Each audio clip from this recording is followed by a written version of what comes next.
Big TV భక్తి సమాచారం WhatsApp ఛానల్లో జాయిన్ అవ్వండి. అన్ని విశేషాలు ఎప్పటికప్పుడు తెలుసుకోండి. మాంసాహారం తిని మంత్రాన్ని జపించచ్చా? ఇది ఈ మధ్యకాలంలో నన్ను చాలామంది అడిగారు తల్లి. దశమహావిద్యల్లో కానీ ఇతరితర వాటిల్లో కానీ ఆహార ప్రామాణికాలు ఉండవు తల్లి.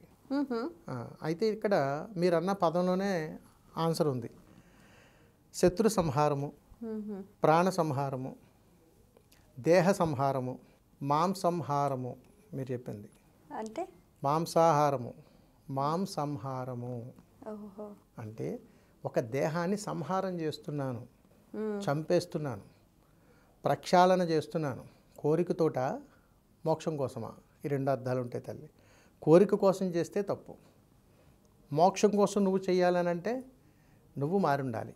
అంటే నీ జీవితంలో నీవు పుట్టిన దగ్గర నుంచి ఈ క్షణం వరకు కూడా ఎవరిని కూడా కలలోనైనా సరే మాటలతో హింసించలేని గుణం నీ దగ్గర ఉంటే అది పుణ్యమే.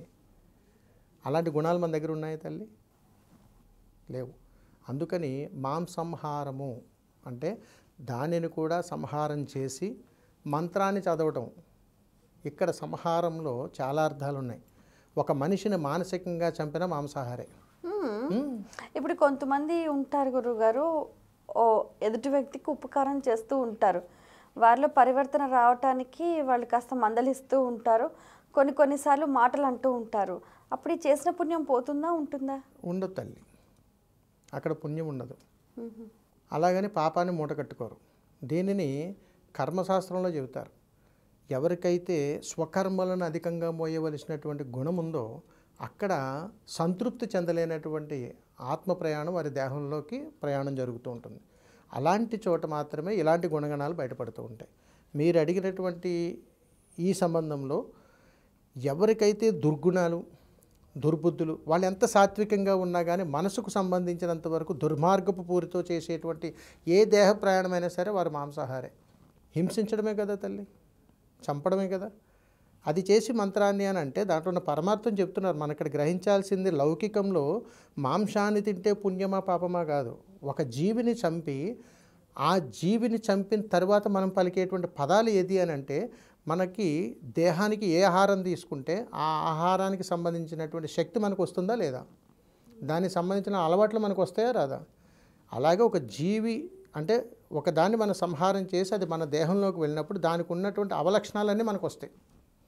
అది వచ్చినప్పుడు ఆ మంత్రాన్ని పలికినప్పుడు అది సిద్ధిస్తుందా, ఆ మంత్రాన్ని చెయ్యొచ్చా అంటే చెయ్యకూడదు.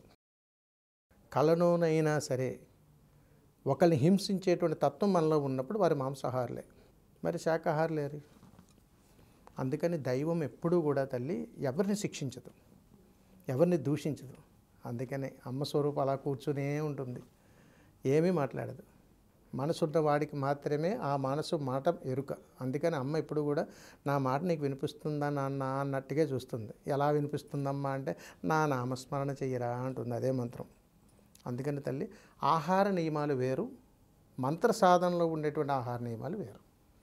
నిత్య జీవితంలో వారి వారి ఆహారపు అలవాట్లను బట్టి, వారి స్వధర్మాలను బట్టి, వారి స్వకర్మలను బట్టి ఆహార నియమాలు ఏర్పడ్డాయి. మంత్రంలోకి వచ్చేటప్పటికి అనుష్ఠాన దేవతలను ఆసనం చేసుకోవటానికి, ప్రసన్నం చేసుకోవటానికి వారి ముందు కూర్చునేటువంటి అర్హత, నివేదన, నైవేద్యం వరకు ప్రామాణికం తప్ప స్వీకరించడం అనేటువంటిది ప్రామాణికం ఉండదు కొన్ని విధానాల్లో.